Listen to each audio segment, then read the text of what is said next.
ನಲ್ಲಿ ನಾವಿರುವಂತ ಏರಿಯಾ ಮಾಗಡಿ ರಸ್ತೆಯ ವೀರೇಶ್ ಚಿತ್ರಮಂದಿರ ಪಕ್ಕದಲ್ಲಿ ಇದ್ದೀವಿ. ಅಲ್ಲಿನ ವಿಶೇಷತೆ ಏನು ಅಂತ ನೋಡೋದಾದ್ರೆ ನೀವು ನೋಡಬಹುದು. ನಾವು ಬಂದಿರೋ ಜಾಗನೇ ತವಾ ಫಿಶ್ ಪಾಯಿಂಟ್. ಇಲ್ಲಿ ವಿವಿಧ ರೀತಿಯ ಫಿಶ್ ಗಳು ಸೀ ಫುಡ್ಸ್ ಗಳು ಸಿಗ್ತವೆ. ಅದು ಯಾವ ತರ ಇರುತ್ತೆ ಏನು ಅಂತಂದ್ರೆ ಗೋಚಲಕ್ಕಿಗೋಸ್ಕರ. ಈ ಗೋಚಲಕ್ಕಿ ಬಂದ್ಬಿಟ್ಟು ಶಿವಾಜಿನಗರ ಮತ್ತೆ ಗೋರಿಪಾಳ್ ನೀವು ಮಾಡ್ತಾ ಇರೋದು ನೋಡಿದ್ರೆ ಬಾಯಲ್ಲೆಲ್ಲ ನೀರು ಇರುತ್ತೆ.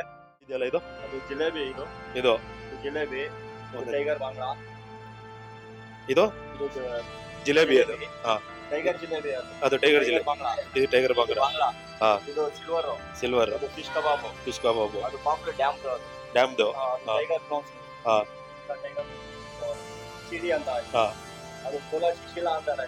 ಹಾ ಗೋಚಲಕ್ಕಿ ನಾವ್ ಇವ್ರ ಹತ್ರಕ್ಕೆ ಬಂದ್ಬಿಟ್ಟು ಗೋಚಲಕ್ಕಿ ಮತ್ತೆ ಇರುತ್ತೆ ಅಂತ ಟೇಸ್ಟ್ ಕೂಡ ನಾನು ನಿಮ್ಗೆ ಹೇಳ್ತೀನಿ. ಇಷ್ಟ ಆಯ್ತು. ನೀವು ನೋಡ್ಬೋದು ಫುಲ್ಲು ಡೀಪ್ ಫ್ರೈ ಮಾಡಿ ಖಾರವಾಗಿ ಚಟ್ನಿ ಹಾಕಿ ಈರುಳ್ಳಿ ಹಾಕಿ ಪ್ರಾನ್ ಫ್ರೈ ಮಾಡ್ಕೊಟ್ಟಿದ್ದಾರೆ. ಟೇಸ್ಟ್ ಮಾಡ್ತಾ ಇದ್ದೀನಿ. ಅನ್ನ ತರ್ತಿದ್ದಾರೆ.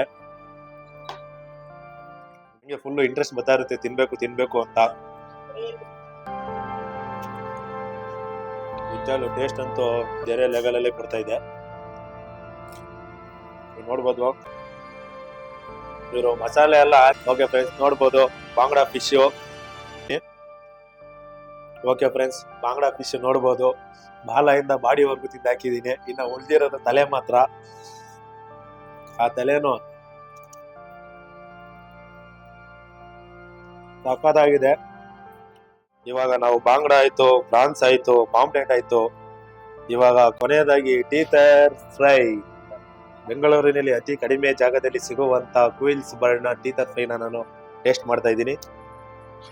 ಗೋಚಲಕ್ಕಿ ಮೇಲೆ ನಿಂಬೆಹಣ್ಣು ರಸ ಹಾಕ್ತಿದ್ರೆ ಆ ನಿಂಬೆಹಣ್ಣು ರಸದ ಜೊತೆಗೆ ಚಟ್ನಿ ಕೂಡ ಫ್ಲೇವರ್ ಮಾಡಿ ಟೇಸ್ಟ್ ಮಾಡ್ತಿದ್ರೆ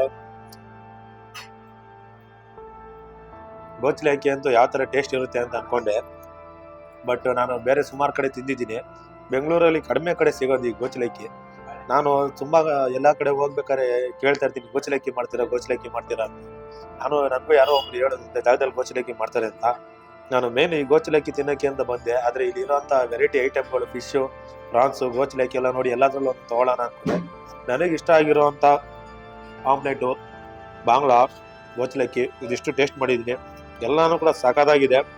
ನೀವು ಕೂಡ ವೀರೇಶ್ ಚಿತ್ರಮಂದಿರ ಮಾಗಡಿ ರಸ್ತೆಗೆ ಬಂದು ಪಕ್ಕದಲ್ಲೇ ಇರುವಂಥ ತವಾ ಫಿಶ್ ಪಾಯಿಂಟ್ಗೆ ವಿಸಿಟ್ ಮಾಡಿ ನಿಮಗೆ ಏನು ಇಷ್ಟ ಆಗಿದೆಯೋ ಸೀ ಫುಡ್ಸ್ನ ಟೇಸ್ಟ್ ಮಾಡಿ ಅಂತ ಹೇಳ್ತಾ, ಹಾಗೆ ನಮ್ಮ ಚಾನಲ್ನ ಲೈಕ್ ಮಾಡಿ, ಶೇರ್ ಮಾಡಿ, ಕಮೆಂಟ್ ಮಾಡಿ, ಮುಖ್ಯವಾಗಿ ಸಬ್ಸ್ಕ್ರೈಬ್ ಮಾಡಿ, ಹಾಗೂ ಪಕ್ಕದಲ್ಲಿರುವಂಥ ಬೆಲ್ ಐಕಾನ್ ಕ್ಲಿಕ್ ಮಾಡೋದರ ಮೂಲಕ ಹೆಚ್ಚಿನ ಪ್ರೋತ್ಸಾಹ ನೀಡಿ ಅಂತ ಕೇಳ್ಕೊತಾ ಇದ್ದೀನಿ.